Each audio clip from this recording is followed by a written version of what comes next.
an Unspoiled Network podcast. This is Spoil Me, covering The Wall of Swords, chapters 5 and 6. In these chapters, we get to know Mimi and her origins and what happened to her to cause her injury. And it is a super duper epic. Mimi feels like she's got a pretty intense future ahead of her, but I can't tell because the gods didn't seem to notice her. It's hard to say. These gods, am I right? Welcome to Spoil Me.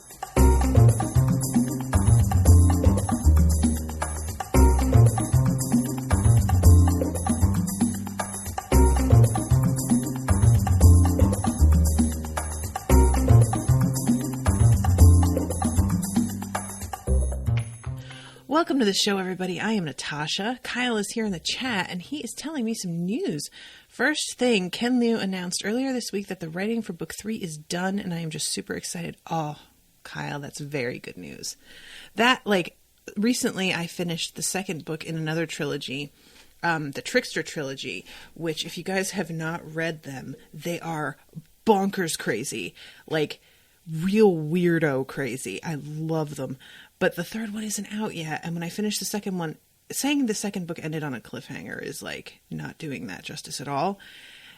Ending a book and not having the third one in a trilogy is just mean. It's just heartless.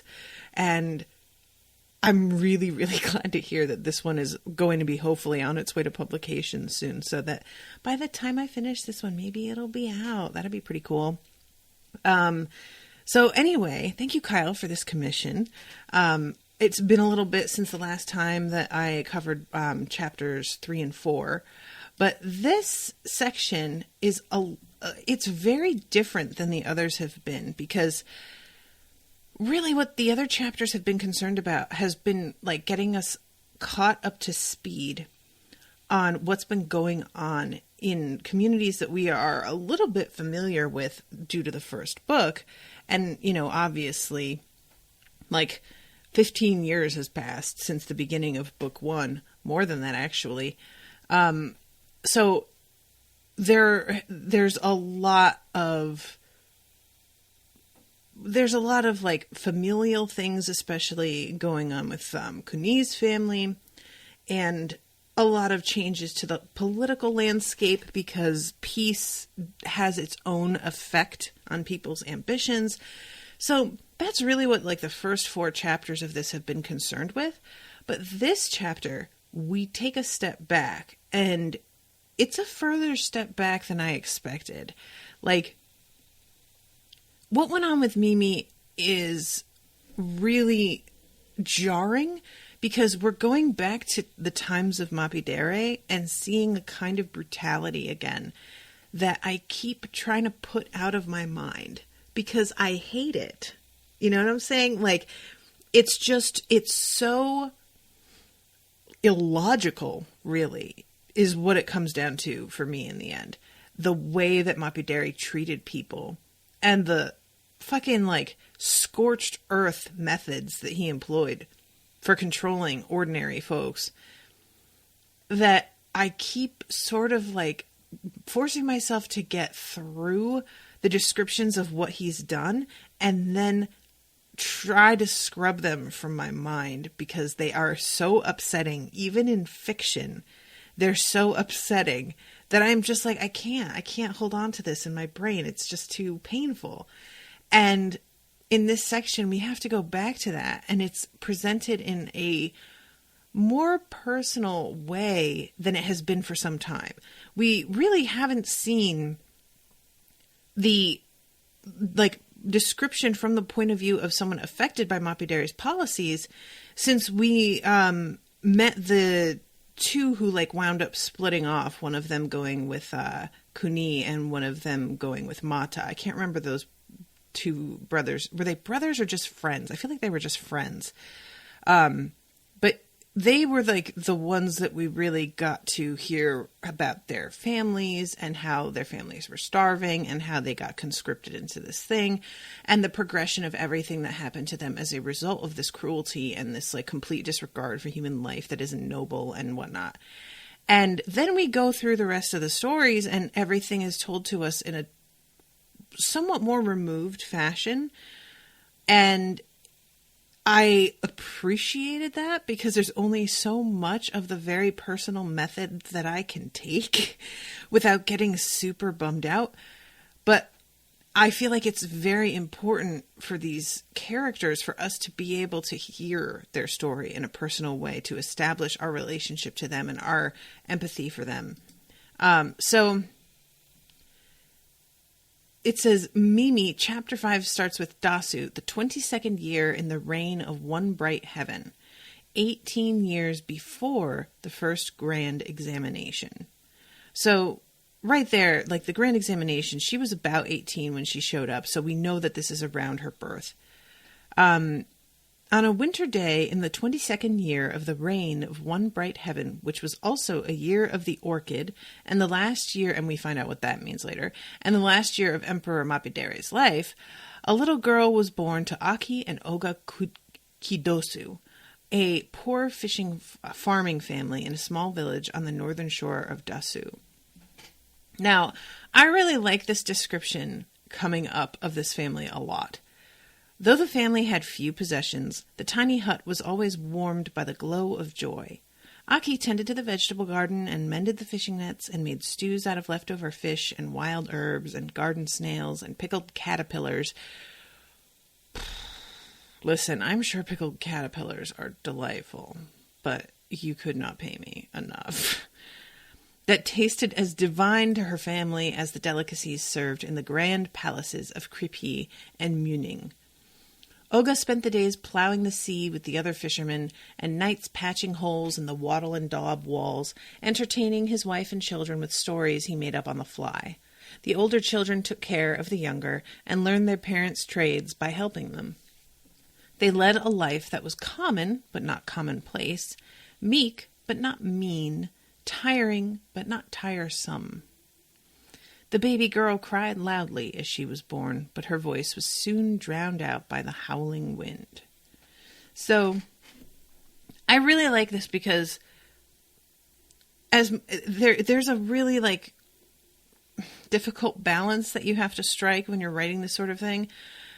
It's easy to write happy poverty and have it come across as feeling super trite and like, you don't need money to be happy, while conveniently ignoring the fact that, like, needing money in order to feel some security and contentment is not a bad, unreasonable, selfish thing. That's not, But also, then you have the opposite end where it's like poverty porn. And they have to really, like, grind into you how little these people had and how difficult it was, and don't you admire them simply because of the fact that they went without, which is not enough either. And I really like that this is like a family that clearly they could use some help, but they do their best and they get by well enough to know that they're pretty lucky. And that's, something that I think we could all stand to remember or think about when we are having times of difficulty. Not that I'm not a proponent of toxic positivity, is what I like to call it. There is such a thing, I think, as trying to use the smokescreen of being positive as a means of either going into denial about your circumstances or being dismissive of other people's genuine concerns. And it is one of those things that I see a lot.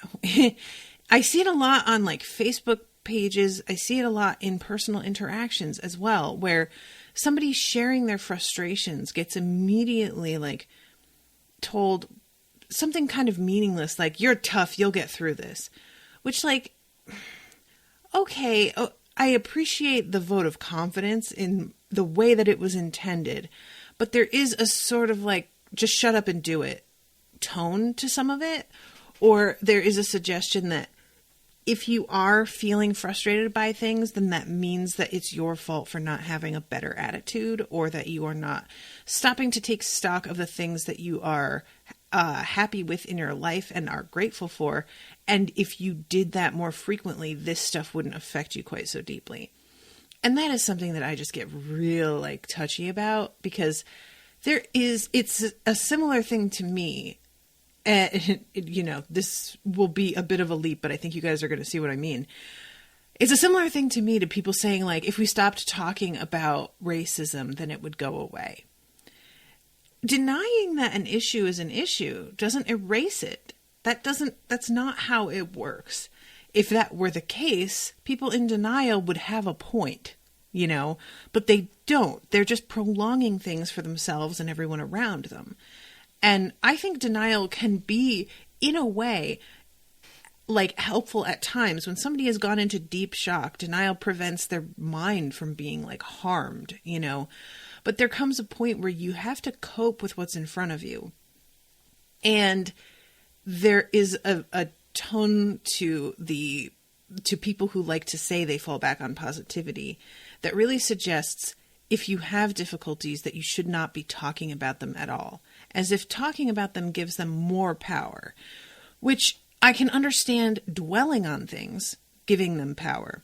But sometimes you need to give voice to a fear or a concern or something that is hurtful in order to make other people realize that they're not alone in being frightened by something also, or hurt by something also. And you also have to put it out there, because sometimes we ourselves are not aware until we say the words out loud how much something has affected us. I know I am absolutely of that particular type of person, that I can know something in my mind bothers me, but it's not until I begin to give voice to that I start to really feel in my gut that that's actually been bothering me a lot more than I thought. So anyway, all this to say, I think this writer is striking a really nice balance between people who are, you know, born into poverty and we are supposed to sort of like admire that somehow, and people who are born into poverty and we are supposed to like believe that they are superhuman or almost saint-like in their overcoming of it. This is a family that is simply getting by as best they can and trying to appreciate each other and what they have as well. And I think that's key, is like the descriptions of the father telling stories and all of this stuff. It's a sense of community, of communication and closeness and intimacy on a daily like routine that feels very important and significant, and is the sort of thing that when you grow up in this situation and think back to your childhood, those are the things you're going to remember. You're going to remember sitting with your dad while he mends fishing nets and tells you a story, right? You know, like, and I really think that is the sort of thing that we as human beings, it's an unfortunate thing. We tend to miss those moments as they're happening and not realize their significance or how rare they are until later.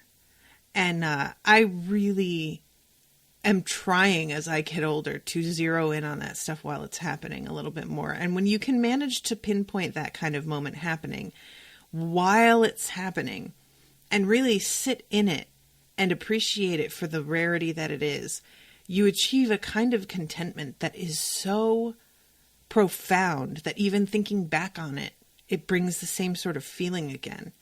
And, you know, I guess that's what Eckhart Tolle and The Power of Now is trying to get at, but it's fucking difficult. I'm not going to lie to y'all. So anyway, Mimi is born and she's like a decade younger than all of her brothers and sisters.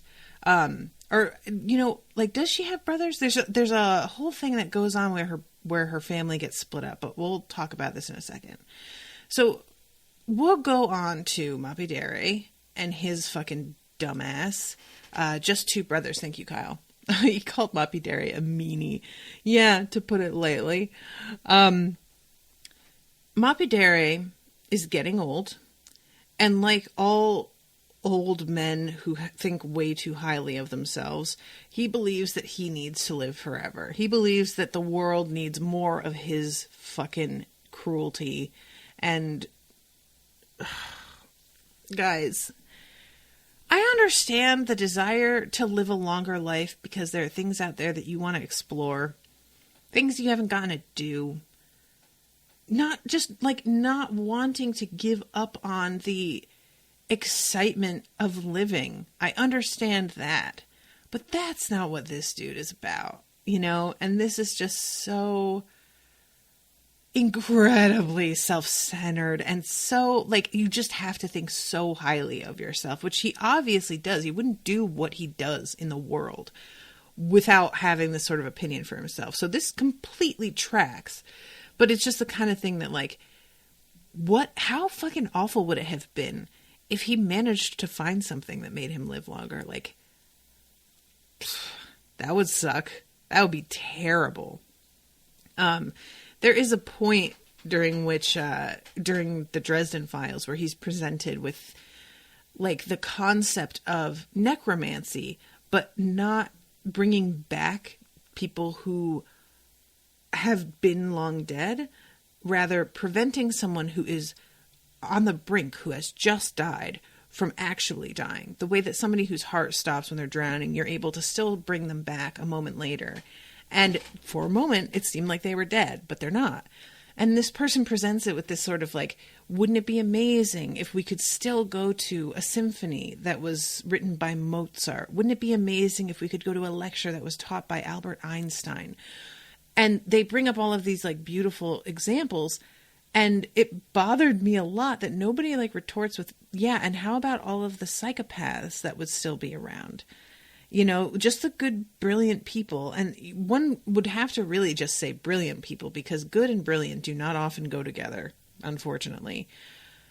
Having just the brilliant geniuses around for longer sounds lovely, but that's not how shit works. You don't just get to pick and choose who's worthy of this shit. If you figure out the magic to do something like this, people are going to get a hold of it and figure it out for themselves and continue to use it in ways that you don't approve of. And then it's going to be a whole planet teeming with people who should have died centuries ago, and we don't have enough resources. And then we just like, you know, so Mapidere acting like, oh, I'll find this thing that helps me live forever, but nobody else is going to be able to figure it out, or nobody else is going to want this also. It's amazing this hasn't seemed to occur to him. He sends other people out on this mission, not really thinking through what would happen if they genuinely did find what they were searching for. If they found this land that had the fabled knowledge of how to live forever, does he really think they're gonna come back? Or if they did, does he really think he's going to be the only one to live forever? He doesn't think these people would have like employed this also? It's just precious how little he concerns himself with what other people want beyond the very short-sighted view of, do they want to take advantage of me and like con me somehow?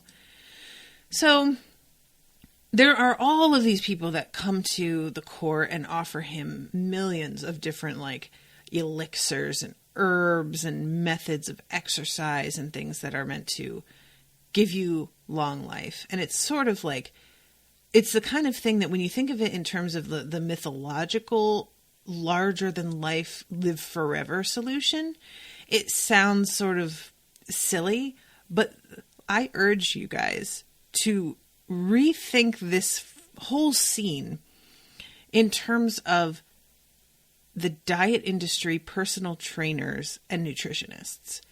And going down your Facebook feed, how many fucking ads do you guys get every day for this meal service that's delivered right to your door and everything is ketogenic? This shake, and you don't even have to eat food, just have this shake twice a day. Not only will you lose weight, but you'll put on muscle somehow magically. Get this exercise equipment and you'll be able to have a body like Chris Hemsworth in 2 weeks. And it's just one fucking thing after another. And all of it is bullshit. Like, we know how to be in good shape. We know how to make our bodies function better. It's not a mystery We act like it's something that has to be really like cracked and solved.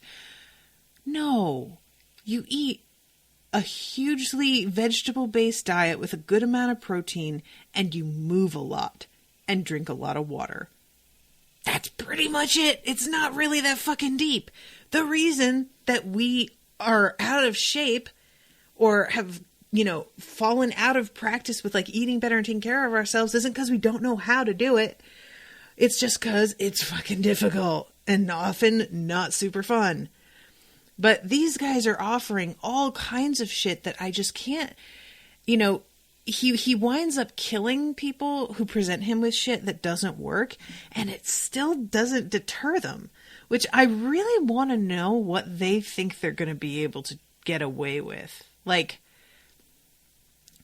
do you think that if you present him, somebody who's like this dude, with a solution that you've told him in no uncertain terms will not only work, but you've also charged him an asinine amount of money for it, do you think that he's not going to come at you when that shit doesn't work? Do you think that he's just going to be so distracted by the 50 other dudes that he's been talking to that he will fail to remember? Mapidere will fail to take vengeance on somebody? I doubt it. But yeah, eventually these two dudes come forward and they have a whole other gimmick for him. Now, this is an interesting thing because these ships wind up vanishing.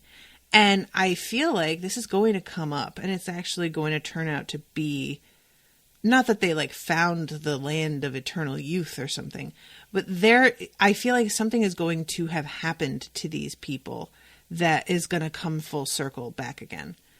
But they tell him about this land where these people have the secrets of how to live for basically ever eternal youth is what they call it, which I also would like to know, does he think that like he's going to find this secret and de-age, or does he think that it'll just draw out his current 80-year-old infirm life, which feels a little bit less awesome. And they said, we have combed through ancient tomes for passing references and examined strange wreckages hoarded by storm-cursed fishermen for clues. The web of deduction points to an inevitable conclusion. The land of the immortals is real. And Mapidere is like, yeah, okay, you've got a bunch of stories. That's not really... And one of them says, history is just a bunch of stories. Like, the world is a big place, and there is no way that certain stories exist without there being truth to them somewhere. And one of them sort of flatters him and says, wasn't a united Dara nothing more than a dream until you made it real? The Emperor was pleased by their speech. There was little logic to the men's reasoning, but sometimes logic was not as important as belief. Tell me the way then, said Mapidere. So these guys, like, he tells them this, and they look at each other, and then they're like, well, we can't just do that. And he's like, ugh, here it comes. They're going to fucking try and con me again. And they want him to build a fleet. And they said, we need a fleet of powerful ships, almost floating cities, to survive the long journey. And when he says that airships might be better, they're like, we're going to be out there for maybe years. So there's no way that an airship is going to be able to contain the kind of like gas that we need to stay aloft that long. And when he says that he needs these amazing ships, the Emperor's first thought is like, oh, he's just trying to con ships out of me. But then when the Emperor presents them with, okay, one of you is going to go and one of you is going to stay here with me, he expects them both to balk and to basically like come up with a bunch of excuses why that wouldn't work out, or for each of them to say, oh, the other one should stay, because he knows that they're going to be aware they're kind of the insurance, but they both insist that they should be the one to stay, which sort of makes him a little less sure of himself. So they wind up with this insane fleet. I gotta read this, guys, because I just love how over the top all of, like, Ken Liu just, like, sits down and is just like, what's numbers that pretty much beg our belief? And I don't mean that in, like, I feel like that sounds like I'm accusing him of being lazy and just picking giant numbers. It's not what I mean. I mean, I have an idea of what he's going to say, and then he just goes so far left with it that I'm always, inevitably, just sitting there like, oh, that's way more than I thought. Each tall as the watchtowers of Pan, and with a deck wide and long enough to allow a horse to gallop. So we're looking at ships that are like, you know, the ones that you can land a plane on, basically. They had deep holds for supplies that would last years, and luxurious staterooms reserved for the immortal guests on the return journey.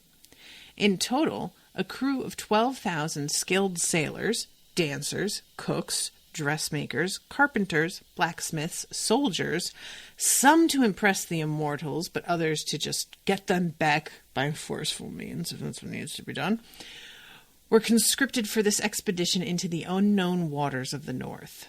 A prince, born of one of the emperor's less favored wives, would come along on the expedition as a gesture of the emperor's esteem for the immortals. Crown Prince Pulo personally came to send off the fleet from Dasu. He led them in a prayer to Kiji, then he gave the order to fill the eyes painted on the bows of the ships so they could peer through the mist and waves to find their way. So it's a beautiful day when this all happens. It seems like the perfect weather to set off. And then as soon as the ships have, like, gotten just over the horizon, this fucking storm bears down on them that is beyond belief. And everybody assumes that the ships that have been sent out have been destroyed. And basically, there are expeditions sent out to retrieve survivors. Nobody is going out thinking that they're going to just, like, find the ships, like, whole and continuing on their journey. But they can't have gotten far enough that they're just completely out of sight. And so, like, they send out fishermen, they send out airships, they send out other large ships, and they find hide nor hair of any of these literal thousands of people that have been sent out. Which basically, like, I think some people probably wonder if there isn't some magic going on that, like, means that they did find something or were heading in the right direction and got shielded. But of course, Mapidere, he is of a paranoid bent of mind, and he assumes that this is the gods swooping down and scooping up all of these ships and all of these people, and doing so in an effort to let him know that this was a cursed attempt, essentially. Kiji and Tazu had broken up the fleet and devoured the pieces until there were no signs of the ship ever having existed. This was surely the god's way of informing him that he had been duped again. Metu was put to death. Shocking. Along with all the males of his and his companions' families within 3 degrees of relatedness. This motherfucker, I swear to God, can he just not for like a second just fucking... The emperor didn't particularly care if the blood would appease the gods, but at least he was satisfied. He hoped he had shown enough zeal for his dead son not to haunt him in this life, and for himself to not feel embarrassed if they met again in the afterlife. So I love that, because this is not him killing these dudes because they're swindlers. This is him killing dudes because he's trying to save face in a hypothetical situation that is, like, supernatural. Which one could argue is basically how some people live their entire lives due to religion. But usually, the average person doesn't go around killing, like, 3 and 4 generations of people to do it. Nah. It's just really horrifying. So, it's just startling to everyone that these people and these ships have just seemed to fucking vanish off the face of the earth. And all of these fishermen are being conscripted to search and are being pushed into days and days at sea. As soon as they return back empty-handed, they're sent back out again, even if they are completely exhausted, and tons of them don't come back because they're out there probably without enough supplies, probably like just, overtired and like getting weakened on the journey and then winding up dying out on the water. There's just a lot of casualties coming from this. And this is when they come to Mimi's father, Aki Kidosu, and tell him that he has to go out and search. And this is another, I just hate this so much. Her husband had spent only a few nights with their new baby daughter before the magistrate drafted him into the flotilla plying the winter sea to look for the unlucky prince on the expedition to the land of the immortals. Now he tries to be like, look, my wife literally just had a baby. I need to be here. And the magistrate's just like, oh, she just had a baby? You mean like women do all the fucking time? I'm not impressed. You have to do this. People have told me you are the best sailor and the best swimmer here. You have won let's see, you will go farther than anyone else because you win the spring boat race every year. If you return before any of the others, I will name you a traitor. Just... this is like the punishment that you get when you work in a retail industry for doing your job well. If you're too good at shit, they just wind up giving you more work and more responsibility, but they don't pay you more or anything like that. They just put more on your shoulders and expect more of you. This is part of why doing too well is something that a lot of people are determined to avoid. And it's something that I wish that I had learned a little bit earlier, because I really thought that doing well was going to be admired. And it's maybe personally admired, but it's never expressed in a fucking tangible way that makes a difference to your life. Nothing that's good. So he fucking disappears, obviously. And his wife keeps on saying, can we send somebody else to look for him? To which the magistrate is like, he's a fisherman. We're out here looking for the prince. Nobody gives a fuck about your husband, the fisherman. I'm sorry. And, she's trying to be but he was doing this in your service. And he's like, yeah, that's what he's for. That's what citizens and civilians are for. We tell them what to do. They do it. Sometimes they die so that we don't have to die. I'm sorry you're one of those ones that has to die, but that's the way the cookie crumbles. So I guess get over it. After the men and women of the village had recovered enough strength, they did go out on their own to look for Oga. They insisted that Oga's sons stay home with their mother. One potential tragedy was more than enough for a family. One after another, they returned with empty boats and mumbled apologies to Aki. But she was not going to accept that he was gone until she had seen his body. The destitute and the humble were as powerless before hope as the emperor had been. I really like that line a lot. Just hope is one of those things that's really... it sort of ties right into that toxic positivity thing, where it's something that's necessary for us to keep going. It's something that's helps us get through the worst of times, but you can also turn it around until it's something that's sort of destructive, weirdly, that you use to just stay in denial about the actual situation.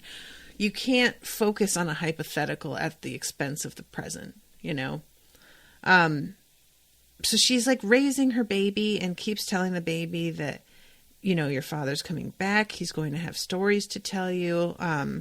He'll be home before the next flurry. He'll be home before the next harvest. He'll be home before the end of the summer. Every single paragraph advances time until she's saying, you're already 2. Papa is going to be so impressed when he sees you. I have said it before, and I will say it again. There is nothing that frightens me quite like this fate, this being left behind while someone you love vanishes and you never find out what happened to them. I really feel like this is a genuine, nightmare, anxiety nightmare sort of scenario. I can't imagine going on and living every day in the kind of state of limbo that you'd have to exist in when the most significant person in your life is gone, but you don't know that they're gone forever. You're not positive. You don't know anything about what happened. And, you know, I have trouble just going on with the uncertainty day to day of like my regular job, or whether I'm going to be approved for this thing, or whether I'm going to have the money to afford to take this trip. That kind of like regular uncertainty can be enough to stymie me. But this sort of thing, I genuinely don't know how people go on. You know, you hear about, like, especially women just vanishing all the time. And a lot of times they're teenagers, and these parents have to like go on for the rest of their lives with absolutely no closure of any kind. They don't know where she is, if she's alive or dead for sure. They don't know if she died, who did it, or if she ran away, why she did. There is just no peace to be had, you know. And she goes down to the docks like every single day and asks the crews of all these boats if they've seen anything. She checks all of the like wreckage and flotsam that floats up for signs that it's his boat. There is just like a ceaseless effort on her part to get some kind of answer. So eventually we get to the part where Irishi was on the throne. There were rumors of distant rebellions. There was no time to deal with a crazy woman who refused to accept the fact of her husband's death when so many had already died in much less mysterious ways. And she goes to a shrine and tries to talk to monks and nuns, and they just basically like leave her mid-sentence to go and talk to richer, more important people, which, you know, I don't have personal experience with that kind of thing. I can imagine that being true and that happening, but it has to be an extra blow when the people who are supposed to be sort of put there specifically for guidance during times like this are the ones that are just getting sick of talking to you. So Mimi, for her part, is growing up. She is very intelligent and also sort of laconic. She doesn't talk a lot. She doesn't interact with people a lot. She sits back and watches. She can, when she does speak, speaks in full sentences and is like obviously very advanced. But she doesn't have the same sort of like childish like sense of fun and camaraderie with other kids. She's often by herself, and she like claims at times that she can hear the ocean and the wind talking to one another. She is also a really hard worker and goes out and like, you know, plants seeds and picks caterpillars off the leaves. And, during fishing season, even before she was old enough to go out as an apprentice to the other fishermen, she patched nets and helped prepare the fish for drying and paste making, wincing as the sharp scales sliced her palms and the salt stung her fingers, until calluses covered her hands so that they looked like taros dug out of the ground. Guys, if you have not ever like scaled a fish, the fucking scales, they can be sharp. It's like getting bunches of paper cuts. I'm trying to remember the name. There's a particular type of fish, I think they're called porgies, that have really like sharp spines on them that will get under your nails, that like it's hard to get out. And that one in particular, I remember my mother like cursing because she worked in a fish department in a grocery store for a time, and so she had to do a lot of scaling and whatnot. And yeah, it was just, that's fucking thankless work. And growing up, I remember finding fish scales in the carpet all over the house. Like, she wore an overcoat and like basically waders at work, so you wouldn't think that stuff would still make it home. But even when she basically changed out of a complete other outfit and then came home, it would be in the cuffs of her jeans, or, you know, like the folds of her shirt, and I would find the like scales all over the place. It was so weird. It was like finding fingernails. So her mother, this statement is really important. "Your hands look just like mine," said her mother. It was neither praise nor lament, but a statement of fact. Mimi agreed that her mother's assessment was correct, though her hands were much smaller. I love that. They're not saying like, this is terrible that you're so young and your hands are doing this, or I'm so proud of you that you have come to the point where your hands are calloused. It's just, oh, look at that. You know, a very sort of objective moment. She wore the clothes that her two brothers had long outgrown, which were now barely more than rags. She made her own shoes out of bits of driftwood tied to her feet with spare fishing lines. She never knew the texture of silk, though she saw the sons and daughters of the wealthy pass by their fields on horses sometimes, the hems of the iridescent robes and dresses fluttering like pieces of clouds torn from a sunset. Ugh, I love that. But yeah, she's fucking literally tying wood to her feet with fishing line, and those are her shoes. Like, this is serious. Mimi's life was no different from the lives of the innumerable children of the peasantry all over Dara. It was the fate of the poor to toil and endure, wasn't it? Is it? Is that it? Is that all we get? I don't count myself among the truly poor, obviously. I have a home. I have a lovely home. It's falling apart, sure, but it looks really nice. And I can feed myself, and I'm actually starting to be able to do more than just get by. But it has taken a long time to get there, and not everybody gets the breaks that I get. I'm really lucky in the way that my business is set up, that there's a lot of room for growth in the future. And a lot of people are stuck in situations that they're just kind of where they're going to be. And that's sort of it. And they're at the mercy of other people's assessments on whether or not they're ever going to get more. And it's just, you know. So talking about I'm listening to the wind and the sea. Can't you hear it? They're arguing again. Now they're making up jokes to tell each other. That was the other thing about Mimi. She could talk. She was conversing with her mother in complete sentences long before her second birthday, and she listened to conversations between adults with understanding in her eyes. Everyone remarked on her cleverness. So they came to the rebellion, new kings coming up all over the place. Like, we read this, and I love the way that this is sort of talked about here, because of course, as we're reading it from the perspective of people who are in charge and who are the ones actually assigning new kingdoms to certain kings and whatnot, it's all feeling very significant, because these are all like strategically chosen people in strategically chosen places that were meaning to give honor or slight for particular reasons, and it's all extremely significant. But to this woman, it doesn't fucking matter at all.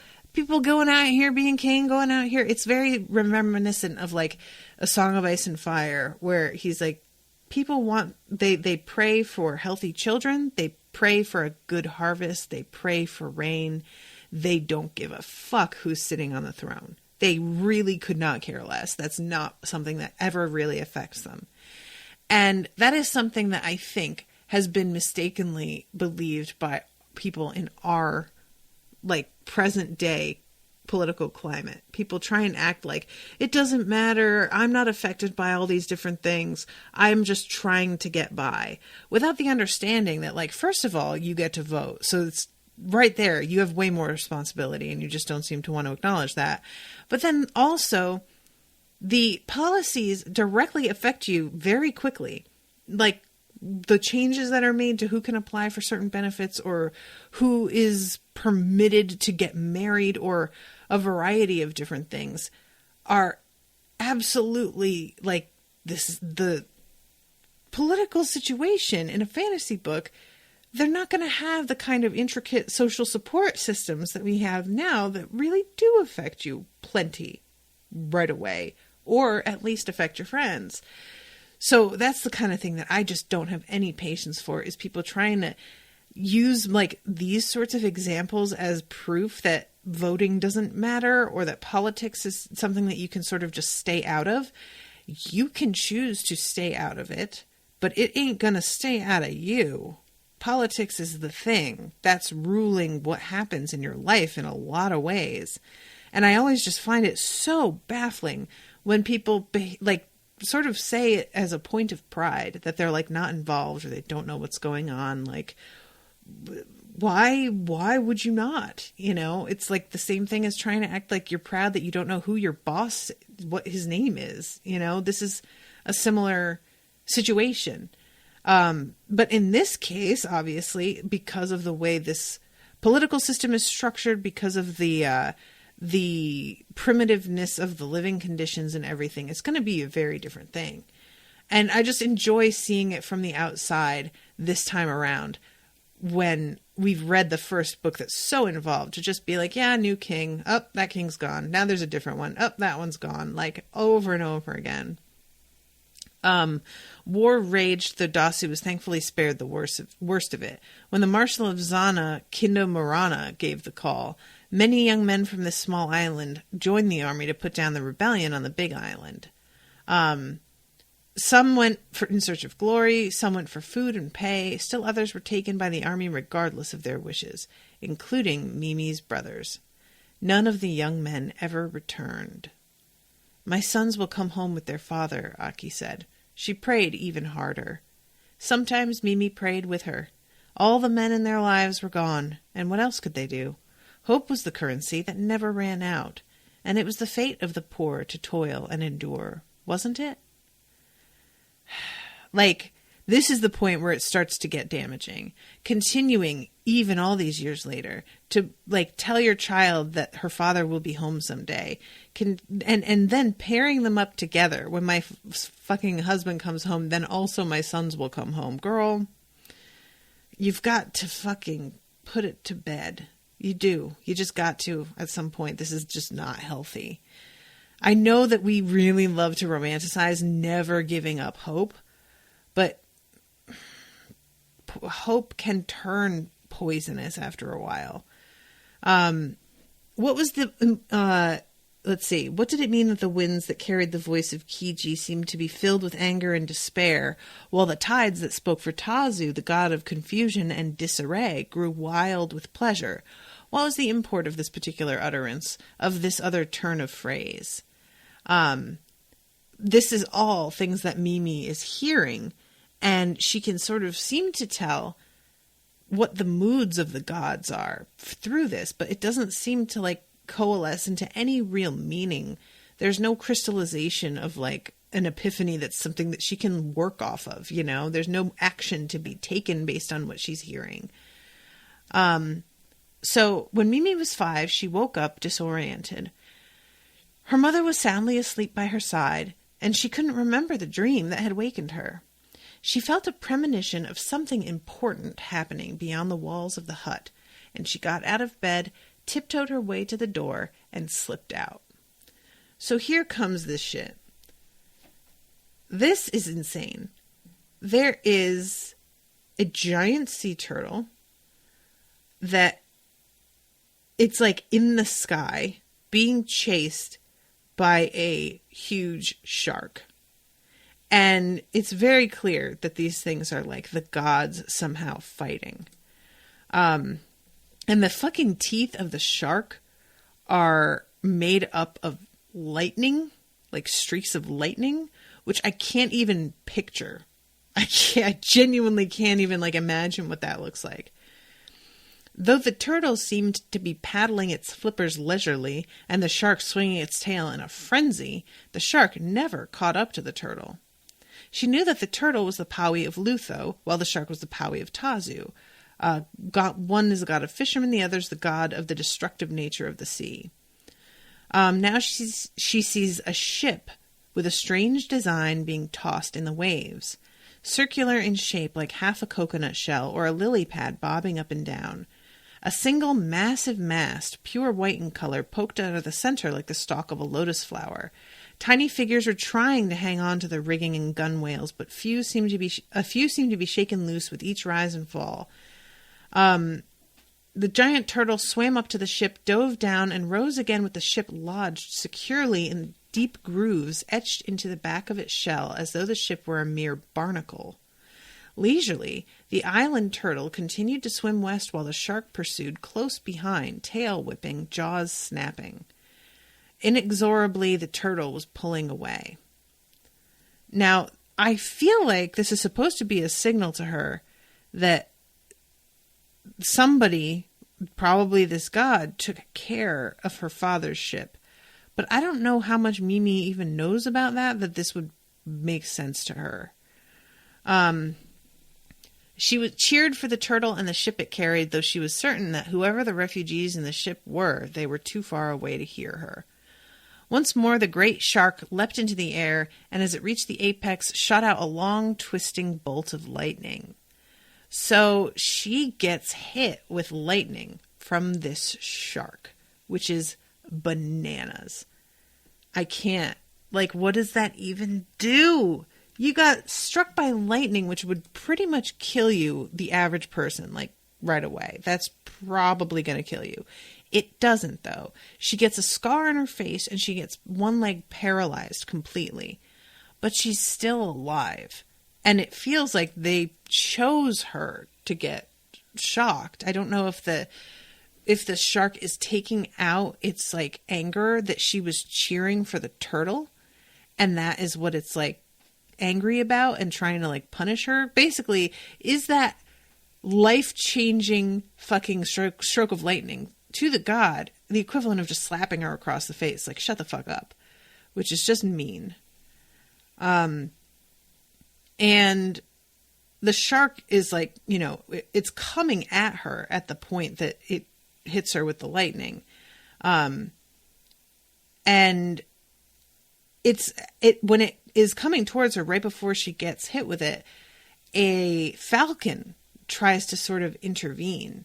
And it says the shark's eyes widened in surprise and then narrowed. The hissing tongue of light connected with the raptor's wing. There was a brilliant massive explosion like the eruption of a volcano. Bolts of lightning zigzagged in every direction.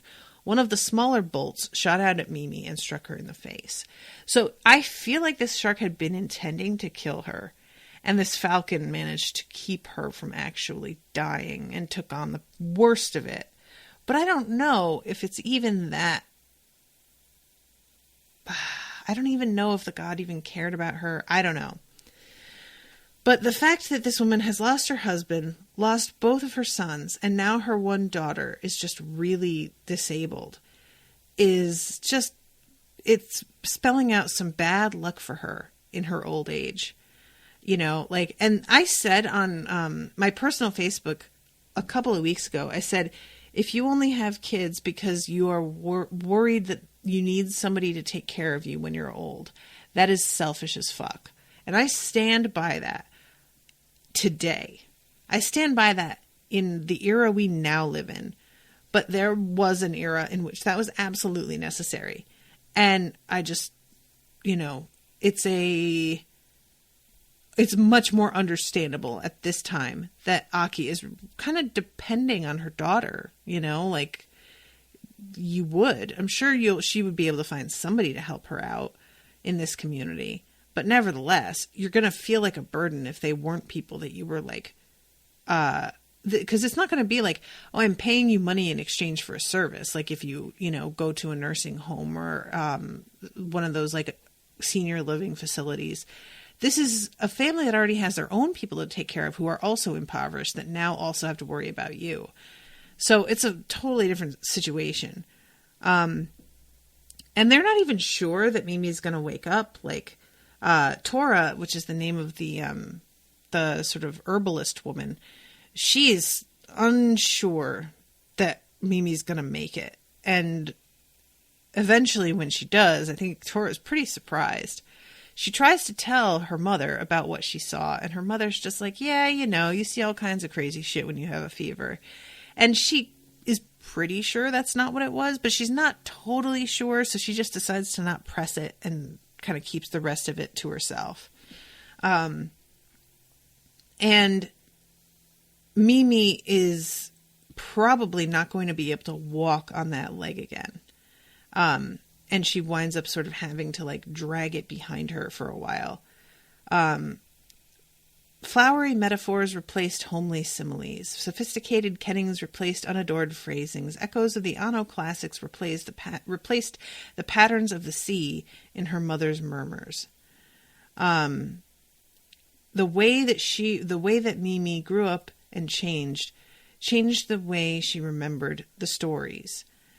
It was impossible to recall the words of her mother accurately, as it was to hold on to the sand slipping between the fingers of a squeezing fist. But the hearts of the tales remained. So, this is all in italics, and it's her mother telling her some stories, and tells her, we would sometimes swap the same story back and forth and change it. And we would enjoy the way that it sort of evolved every time we told it. So she explains the way in which the gods decided on the 12 hours of the first and second halves of the day, which is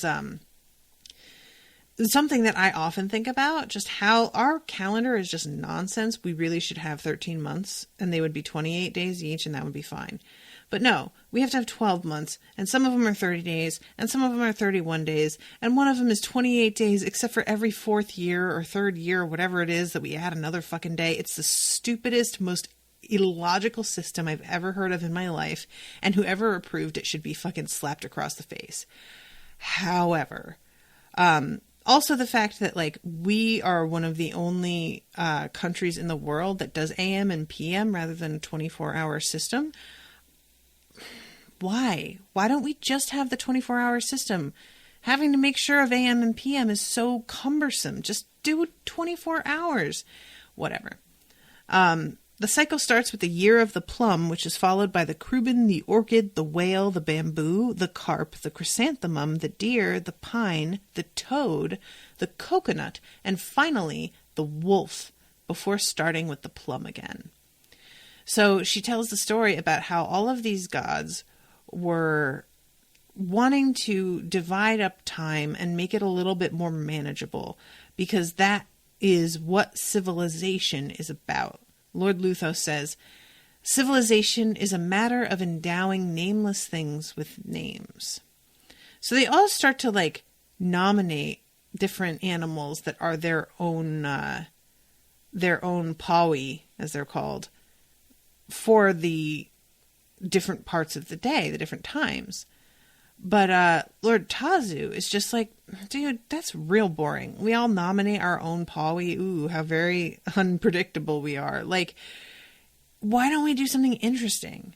So he proposes this incredibly elaborate and wild game of hide and seek. And basically is we are all going to hide, and the first 12 things that find us are going to be the ones that get the hours called after them. And at this part in the story, Mimi says, "Mama, I want to look for gods." And her mother says, "Whatever for? Don't you know that nothing good ever comes from bothering the gods when they don't wish to be bothered? I want to know why.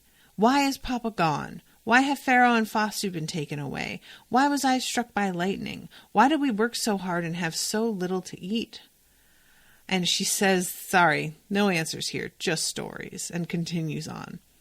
So all of these gods hide and are eventually found in their various hiding places. Some of them, their face is carved into the frozen ice of a waterfall, or they've transformed themselves into other animals. And everything winds up, being named as was previously mentioned. And Mimi says, why? She says something about the arrogant Cruben dove straight for the heart of a swirling patch of turbulence whose inky gloom was illuminated by hundreds of glowing sea cucumbers attached to the head of the Cruben like jewels encrusting the ship of a ceremonial staff of power. But right before the Cruben closed its jaws around the laughing form of shape-shifting Tazu, the sovereign of the seas shook its head and discarded the sea cucumbers from its adamantine scales, While the crewmen shot for the surface, the poor glowing tubes drifted helplessly into the bottomless void like falling stars cast out of heaven. Such was the risk of serving at the pleasure of the mighty and powerful. And Mimi is just like, why are the powerful ones always assholes? And her mother's like, yeah, they don't care about us. Our concerns aren't theirs. We suffer because we are the grass upon which giants tread. Ugh, I hate it. Thanks, I hate it. So there's all kinds of like other little bits here. Lutho pointing to a rainbow rather than answering a question. The ancient turtle laughing and being like, hey, whales, how do you know that I didn't let you find me? Yada, yada, yada. You know, there's all these little like bits of lore around how they were found and what they said when they were found. And Lord Fithaweo is the last one to be found. And Mimi's kind of like, I wish that they just hadn't found him because he is the god of war and strife and he sucks. And her mom is like, that's not how, like, it's not that simple. And then we hear about how he had his eyes gouged out during a fight and he basically like goes into a cave and is planning to just sort of stay there because he's just so like depressed over losing his sight. And an orchid that's growing in the cave has to like talk to him and be like, dude, there is so much you can do even though you can't use your eyes. You know what? Get the fuck over yourself. All of us in here, there's not even light to see by and we still make it and you don't hear us fucking complaining and whining about it like a bunch of little dicks. So why don't you pick yourself up and put some rocks in your eye sockets and go out there and live your life and figure it out. And it is kind of amazing, to be honest.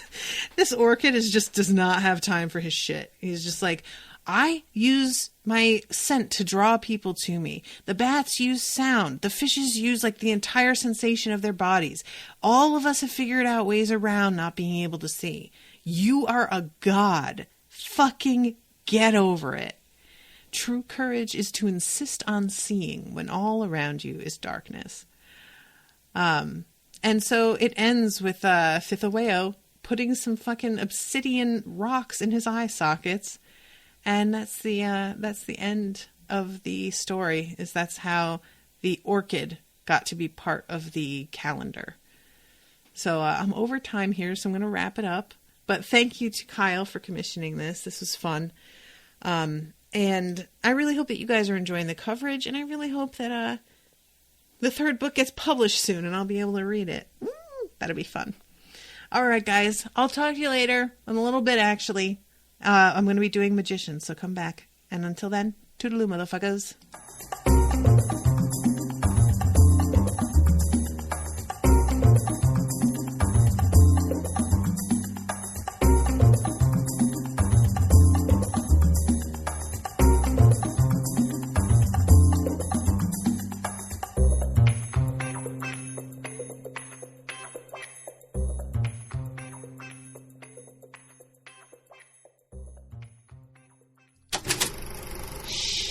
That was an Unspoiled Network podcast.